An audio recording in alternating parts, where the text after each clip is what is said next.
force destroy a huge Russian column en route.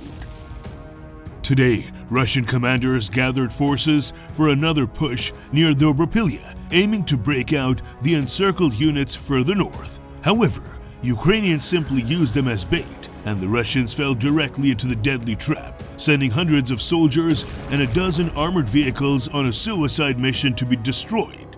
The battle near Dobropillia has taken a dramatic turn, with Ukrainian forces not only halting Russia's attempted breakthrough, but also flipping the situation into a fatal lure.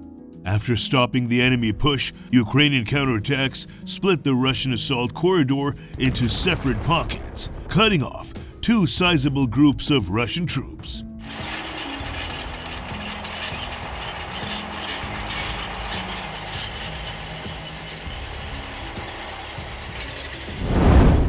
These isolated elements, trapped in tree lines, are under constant Ukrainian fire control and quickly became bait. Instead of eliminating them completely, Ukraine's commanders allowed some of them to stay, anticipating that the enemy high command would attempt a rescue. The prospect of regaining lost momentum and restarting the offensive made these trapped forces too valuable for Russia to abandon.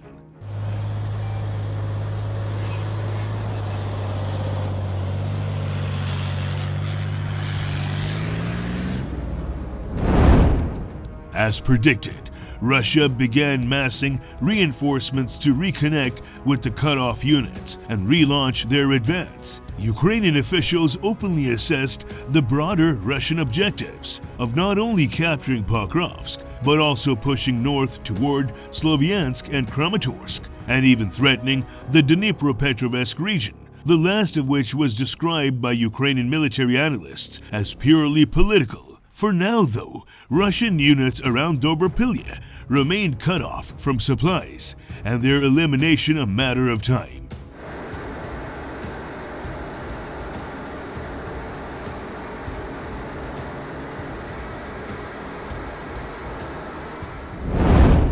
Hoping to prevent this collapse, Russian commanders rushed reinforcements into the area. Between Yelizaveta and Vozdizhenka, they assembled more than 100 troops supported by nearly 10 armored vehicles, preparing to launch a mechanized assault. What followed was one of the most devastating ambushes of the war, as Ukrainian aerial reconnaissance spotted the Russian column moving into assault formation. Within moments, FPV drone crews and a HIMARS battery coordinated strikes on the advancing Russian mechanized force.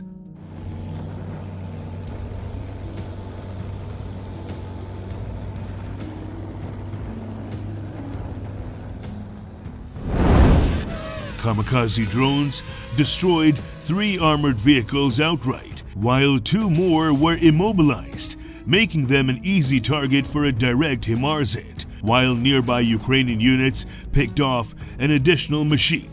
In the span of minutes, the entire armored spearhead was demolished, as geolocated footage confirmed the destruction, showing burning wrecks and bodies scattered along the road. Ukrainian estimates put Russian personnel losses near 100 soldiers, either killed in the blasts or cut down in the chaos that followed.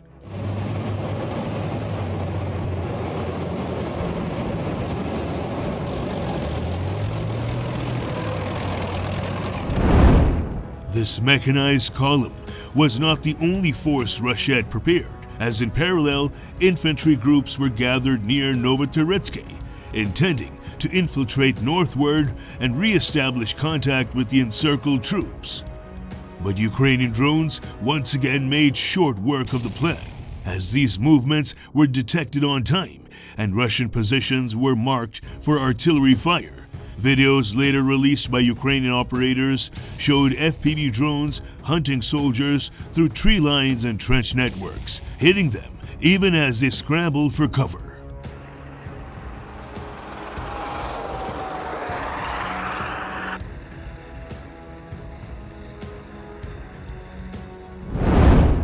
Those who tried to cross open ground were cut down mercilessly as Ukrainian artillery blanketed the area, leaving Novotoretsky littered with bodies and burning positions. After the battles, Ukrainian drone operators published footage of the aftermath, The once concealed Russian infantry lay exposed across the ground, with the fields and outskirts of Novotoretsk filled with corpses. As drones hovered over the area, operators scanned for survivors, directing further strikes on any movement to ensure none could continue their mission. The grim scenes underscored the desperation of Russia's attempt. Their rescue operation not only failed, but also cost them hundreds of additional lives and much of their remaining armor.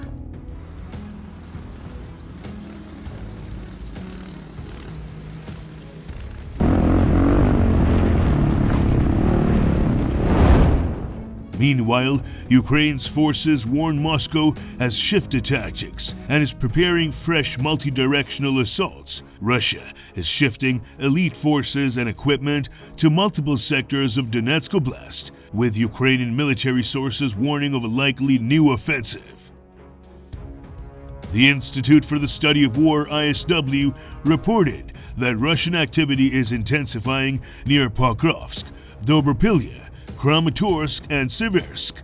This comes as Russia continues its all-out war against Ukraine, focusing on capturing the rest of eastern Ukraine's Donetsk Oblast.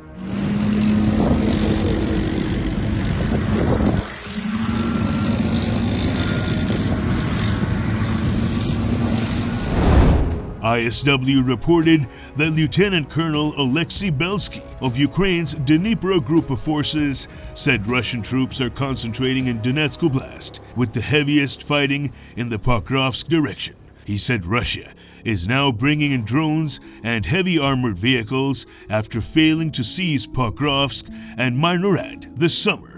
The Ukrainian 7th Army Corps reported that Russian naval infantry units were redeployed to Pokrovsk. The Corps reported Russian use of small infiltration teams aiming to get close to Ukrainian drone and artillery positions, overextend defenses, and expand into contested gray zones. It also said Russian forces stepped up attacks on Pokrovsk's flanks using armored and motorized vehicles to disrupt supply lines and attempt encirclement.